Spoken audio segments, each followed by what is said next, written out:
Tu vois la grosse news du jour? Eh bah personne l'avait vu venir. Salut à tous et bienvenue dans Manga News, votre émission dédiée à l'actu manga et animé sur YouTube. Dans ce nouveau numéro de l'émission, on va faire un point sur l'actu manga du jour et franchement l'actu est absolument incroyable. Déjà premièrement, sans surprise, tout est dans le titre mais on va revenir sur Bleach avec une news absolument surprenante que personne n'avait vu venir. On va également parler de d'autres mangas et on va même parler jeux vidéo j'ai envie de dire, mais on regarde tout ça en détail juste après le générique.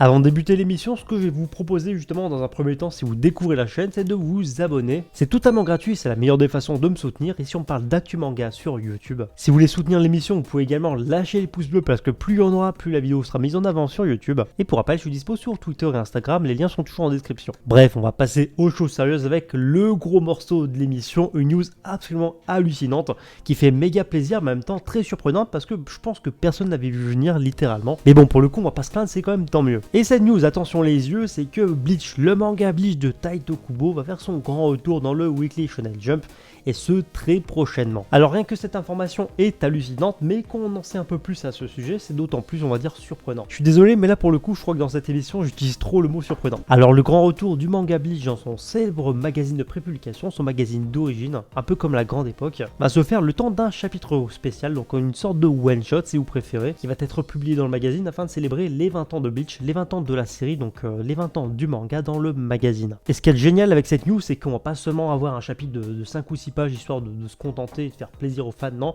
ça sera un gros chapitre de 73 pages. À l'heure où je tourne cette vidéo, on sait pas encore de quoi ça va parler, si on retrouvera Ichigo et sa bande ou alors ses enfants comme justement à la fin du manga. Ça reste à voir, mais je pense que ce sera un grand moment, on va dire, émotion et retrouvailles avec tous nos héros, tous nos personnages. Et pour ça, j'ai déjà très hâte de le découvrir. Donc je vous le dis direct, hein, il y aura forcément une review de ce fameux chapitre sur la chaîne, en tout cas s'il y a quelque chose à en tirer. Et la bonne nouvelle dans tout ça, c'est qu'il faudra pas patienter trop longtemps pour découvrir ce chapitre, parce qu'il sera publié dans le Weekly Shonen Jump numéro 36 et 37, donc le numéro double, qui sortira donc au Japon début août, si je dis pas de conneries, parce que là j'ai un peu perdu le fil entre la pré-publication, les fuites, etc. En plus, sachant qu'à l'heure où je vous parle, en fait, le numéro 33 et 34, donc un autre numéro double est déjà disponible au Japon, donc cette fameuse couverture avec One Piece. Donc début août, on aura forcément ce chapitre qui sera, à mon avis, sûrement diffusé sur Manga Plus. En tout cas, voilà pour cette grosse annonce concernant Bleach. N'hésitez pas à me donner votre avis là-dessus, justement, dans les commentaires. Qu'est-ce que vous pensez par rapport à cette nouvelle publication? Qu'est-ce que vous attendez justement de ce fameux chapitre? De simples retrouvailles ou alors une amorce pour quelque chose de plus grand? On verra bien, perso je pense que c'est seulement un chapitre anniversaire, mais on aura de toute façon la réponse dans quelques jours. Dans le reste de l'actu manga, mais cette fois on va faire un point actu manga en France parce qu'on va parler de Chainsaw Man. Pareil, un petit peu comme Tokyo Revengers, concernant Chainsaw Man, vous êtes souvent nombreux à me demander en fait quand justement les tomes en version française vont être réimprimés, ou alors est-ce que j'avais des informations à ce sujet ou pas, etc.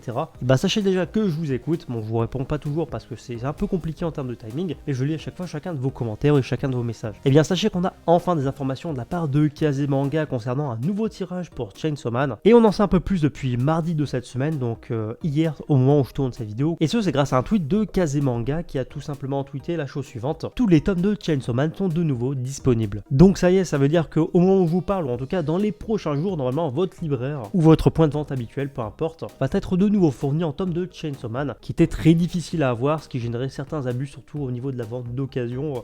Des fois il y avait les tomes 1 qui frôlaient les 40€, c'est absolument n'importe quoi. N'achetez pas vos mangas 40€, et c'est vraiment une bonne nouvelle parce que ça va permettre à l'ensemble des fans soit de compléter leur collection, soit de découvrir la suite, soit tout simplement de commencer la série. Une série absolument dingue qui est pour moi une des meilleures de ces dernières années. Mais bon, encore une fois c'est mon point de vue. Parlons ensuite jeux vidéo ou alors plutôt franchise, parce qu'on va parler de Pokémon. Alors je sais, c'est pas proprement parler du manga, mais en tant qu'énorme fan de la licence, c'est ma licence de jeux vidéo préférée, je ne peux pas manquer justement l'occasion de parler de cette licence que j'aime tant. Surtout que là on va dire que c'est quand même une grosse news. Bon, après ça sera sûrement une question de point de vue par rapport au fait d'appréhender cette news, mais en tout cas elle fait plaisir et mon téléphone sonne. Bon alors, qu'est-ce que je disais avant que mon téléphone sonne? Oui, on va parler de Pokémon parce qu'on a une news à ce sujet, et ce tout simplement parce que le média Variety, qui est souvent très bien informé et souvent à l'origine de nombreux scoops, a révélé lundi que la franchise Pokémon allait avoir justement le droit à une série en live action pour Netflix. Pour ceux en fait qui connaissent pas bien, on va dire le terme live action, on va dire que c'est une série en fait en prise de vue réelle avec des vrais acteurs, un petit peu comme le film Détective Pikachu. Et bien on a appris qu'en fait justement Netflix Netflix développait apparemment en fait une série, donc on est vraiment au début de la production par rapport à ce projet. Cette série live action de Pokémon sera scriptée par Joe Anderson, qui en fait était déjà à l'origine de la série Lucifer, donc qui est une série assez connue et assez populaire, qui d'ailleurs va un ton assez humoristique, on va dire. Donc c'est ce monsieur-là qui va s'occuper du script de la série, qui d'ailleurs sera producteur exécutif. Donc c'est-à-dire que ce sera ce monsieur-là qui sera vraiment mandaté par la société de production en fait de cette série, et qui prendra donc en charge tout le développement en fait de la série à tous les niveaux. Et encore une fois, bah voilà, c'est tout ce qu'on sait pour l'instant par rapport à la série. Reste à savoir maintenant si on sera dans un projet, on va dire, dans la continuité de Détective Pikachu, ou alors dans un autre projet, par exemple l'adaptation des jeux vidéo en live action, ou par exemple l'adaptation de la série animée en live action, c'est aussi possible. Est-ce que ça sera un truc totalement inédit par rapport à l'œuvre de Pokémon? Ça, on verra bien. En tout cas, perso, je dois vous avouer que je suis plutôt hypé par le projet, voilà, en tout cas, on verra bien ce que ça donne. Perso, pour le coup, je suis très curieux de voir justement vos réactions par rapport à tout ça dans les commentaires, donc n'hésitez pas à me donner votre avis, si vous avez des craintes, si vous êtes emballé, etc. Et enfin, dernière news du jour, elle concerne la licence Kaguya-sama Love is War, et ce parce que le manga de Aka Akasaka, qui n'est plus à présenter, a dépassé les 16,5 millions de copies en circulation au Japon, donc c'est-à-dire le nombre de copies sur le marché du manga, donc disponible en librairie, etc. Et ce pour l'ensemble de la série, donc